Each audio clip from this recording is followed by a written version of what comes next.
Radio Barcelona, que tiene una gran historia en los anales de las ondas. Fue la primera emisora de España y se ha distinguido siempre por sus reportajes y laudables campañas benéficas. Benvinguts i benvingudes al nostre videopodcast de la revista Angla. Estem de celebració perquè commemorem els 100 anys de la Ràdio Catalunya, un segle de veus i històries que han deixat una empremta inesborrable. Durant els 4 capítols de la sèrie en antena, entrevistarem a persones que han estat claus en aquest mitjà, professionals que han viscut i viuen la ràdio des de dins, i els hi preguntarem sobre el futur del sector. Avui, dins del capítol de la ràdio pública, entrevistem a la Neus Bonet, exdegana del Col·legi de Periodistes de Catalunya, guanyadora del Premi d'Ofici de Periodistes de 2024 i presidenta de la Ràdio Associació Catalunya. Hola, bon dia. Bon dia. Primer de tot, moltes gràcies per venir avui, Neus. No, gràcies per convidar-me. I doncs volíem donar-te l'enhorabona pel premi que has rebut de l'Ofici de Periodista, ara fa, què, un mes?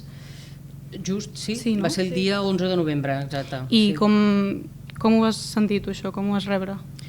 Primer, molta sorpresa. Ni en somnis m'hauria imaginat que accediria a l'ofici de periodista, perquè és una mica el reconeixement que t'has pogut o has aconseguit guanyar-te al respecte de molts dels teus companys en una professió que és molt competitiva i que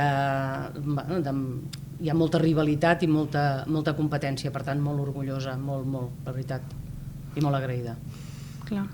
I quina ha estat, des que vas començar, l'etapa de la qual has estat més orgullosa, o el que diries com el teu millor moment de periodista? N'hi ha molts, perquè jo he estat en moltes empreses diferents, és a dir, vaig començar a la cadena SER a Reus, vaig estar a Ràdio Salou, al Diari de Tarragona, cadena 3, bla, bla, bla. I tots aquests llocs han tingut un moment, no? Potser per la il·lusió de començar un projecte. És veritat que entrar a Catalunya Ràdio, que és un gran vaixell, feia molt respecte i he après moltíssim allà. He estat en 2 etapes diferents, vaig estar uns anys i després vaig marxar, vaig estar fora en una altra empresa 10 anys i vaig tornar fins que ara fa molt poc m'he jubilat. I la veritat és que he tingut uns companys excel·lents, he après moltíssim i les facilitats. També l'atenció, que la ràdio pública sempre està molt controlada pel Parlament, perquè tothom fiscalitza la feina que fas, però he après moltíssim allà. Jo crec que puc dir que sí, que Catalunya Ràdio fa el balanç final, no?, més rodó. I des de que vas començar fins ara, clar, la ràdio ha tingut com molts canvis i ha evolucionat moltíssim. Com descriuries tu com aquesta evolució i aquest canvi des que vas entrar tu a la ràdio fins ara que t'has jubilat? Ens ha obligat, perquè vosaltres és diferent, però jo no sóc nadiua digital, per tant ens ha obligat a fer una reconversió a la gent de la meva edat espectacular, perquè vam començar que anàvem amb uns magnetòfons així, amb unes girafes amb els micros, ho havies de fer gairebé tot tu, era tot molt artesanal. I després, ràpidament, que si la cinta de caset, que si el minidisc, que si el CD, que si no... I després ja directament a internet, i ara mateix, clar, es facilita molt la feina poder editar els talls de veu i muntar els programes en un ordinador. Jo crec que tota la tecnologia, però a vegades ens passa com ara amb la intel·ligència artificial, ens arrossega i ens fa perdre de vista una mica el que és la nostra professió de periodistes. Però vaja, ha estat un training constant i continu, però molt ràpid, perquè ha anat molt ràpid això. Ja. I et volíem preguntar com veus tu la representació femenina a la ràdio i com ha evolucionat al llarg del temps, i si tens alguna cosa a dir sobre això. Mira, sí, tinc moltes coses a dir. Primer, que les facultats de periodisme i comunicació estan plenes de dones, les redaccions estan plenes de dones, però els càrrecs directius de les empreses no estan plens de dones. Fixeu-vos que ara mateix en el panorama de mitjans, grans mitjans, hi ha una directora de mitjà, que és l'Ester Vera al diari Ara. Sí que hi ha moltes directores dones de mitjans locals, és a dir, la XAL, la xarxa d'audiovisual local, té moltes dones que dirigeixen mitjans de comunicació i que és un esforç, perquè el mitjà de proximitat dona molta feina, és molt compromès, però no hi ha representació, és a dir, el del sostre de vidre jo crec que ja és de ser, és a dir, costa molt trencar-lo. Fa poc s'ha presentat un documental de dones de la ràdio on s'explica, i n'hi havia una senyora que en pocs mesos farà 90 anys, que explicava una mica aquesta evolució. Penseu que hi havia dones que les feien seure a l'estudi només per donar l'hora.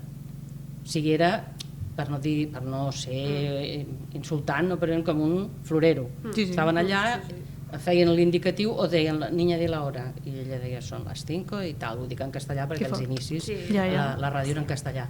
Però aquest paper ha anat evolucionant, és veritat, el que et dic, jo he donat classes durant molts anys, les facultats estan plenes de dones i les redaccions també, però després, a l'hora dels càrrecs directius... A l'hora de donar la cara i tot, no? Sí, però també fixa't que els matinals tornen a ser molt, els programes matinals radiofònics tots són masculins. Sí.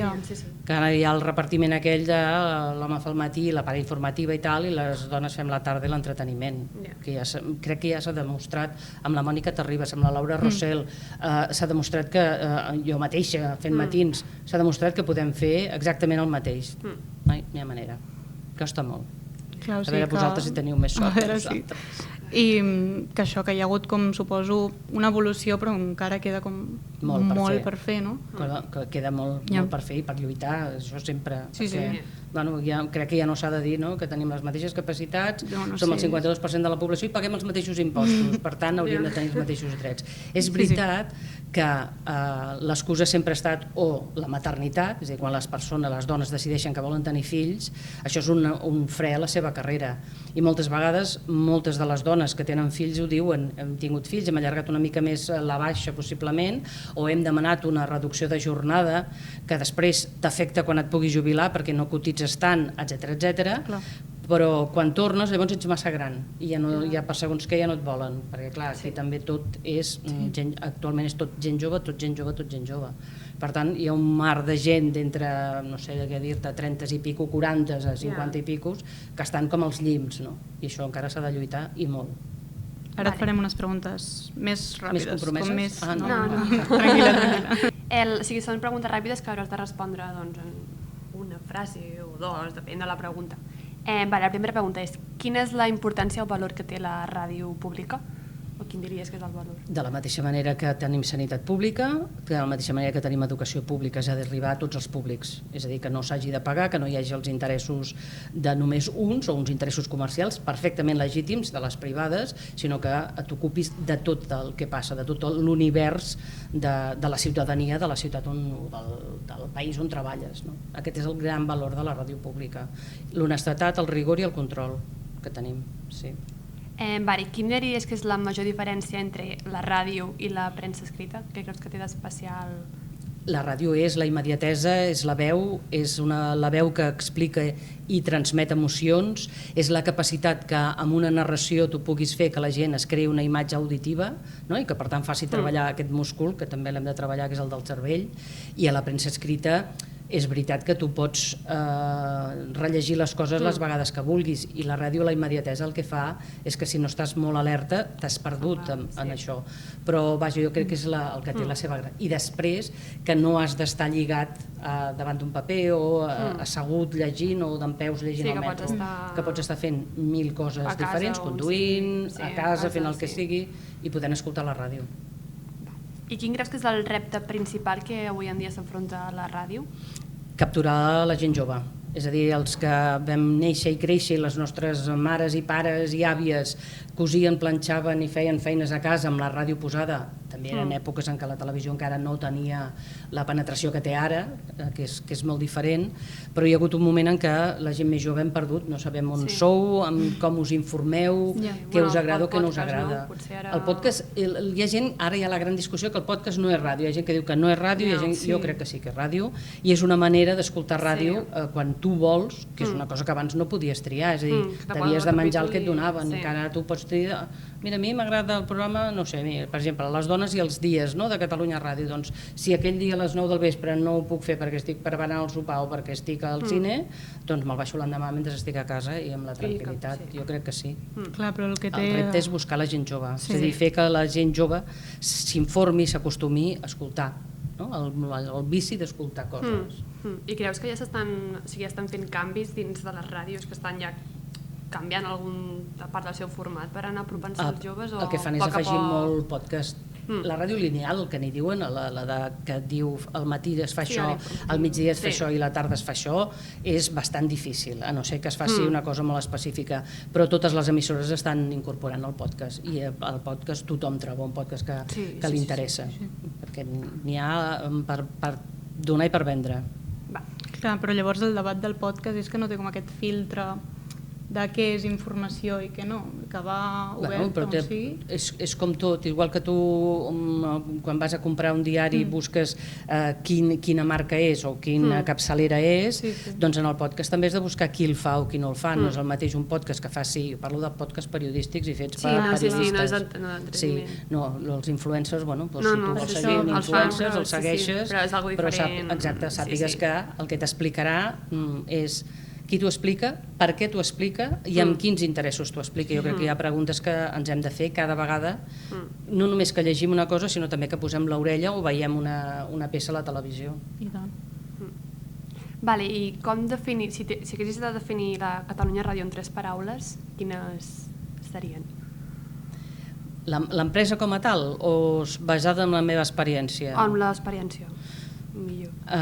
Rigor, mitjans i, com t'ho diria jo, la capacitat d'arribar a un gran públic i a un gran públic molt variat. Ara, per acabar de concloure, farem una última pregunta. Com creus que estarà la Ràdio Catalunya d'aquí? O sigui, ara que estem celebrant els 100 anys, dintre dels 100 anys, com creus que... És complicat, estarà? Sí, és una mica complicada. Fa poc me'n va fer aquesta pregunta, hi havia d'intervenir en la presentació aquest any des de Ràdio Associació de Catalunya hem fet 2 documentals i sempre és què passarà en el futur, no? Tothom t'ho demana i vaig anar al ChatGPT i vaig preguntar ChatGPT, què passarà amb la ràdio els pròxims 100 anys? I em va dir que no es perdria, és a dir, si en 100 anys i tota l'evolució rapidíssima que hi ha hagut no hem perdut, és a dir, hem canviat els hàbits d'escolta, hem canviat la manera de produir, ara fem podcast, ara tenim la possibilitat de penjar-ho, d'emportar-nos-ho, bla, bla, bla, però hem sobreviscut a uns senyors que van haver de fer el que no et pots arribar a imaginar per tirar cable des del Tibidabo, imagineu-vos, des del Tibidabo van tirar cable fins a arribar al carrer Casp de Barcelona, Ràdio Barcelona, que va ser la primera emissora, i van haver de demanar 140 permisos als veïns, perquè clar, havien d'instal·lar una antena a cada terrat. Tot això físicament era caríssim, era horrorós de fer circular la informació. Jo crec que d'aquí 100 anys no sé com serà, però que la ràdio perviurà segur, perquè nosaltres ara no coneixem, però venim també d'una tradició oral. Abans, no?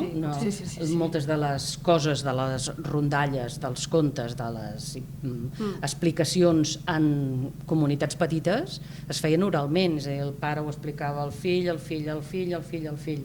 Doncs ara és una mica això, jo crec que la ràdio perviurà. No sé com, perquè és molt difícil, no soc pitonissa bonet, però sí que hi haurà l'hàbit, i espero que l'hàbit d'escoltar també. Moltes gràcies, Neus, és un plaer haver-te tingut avui en antena. Moltes gràcies a vosaltres. Doncs això ha estat tot per avui. Tornem amb més entrevistes i més ràdios al pròxim capítol. Radio Barcelona, que tiene una gran historia en los anales de las ondas. Fue la primera emisora de España y se ha distinguido siempre por sus reportajes y laudables campañas benéficas.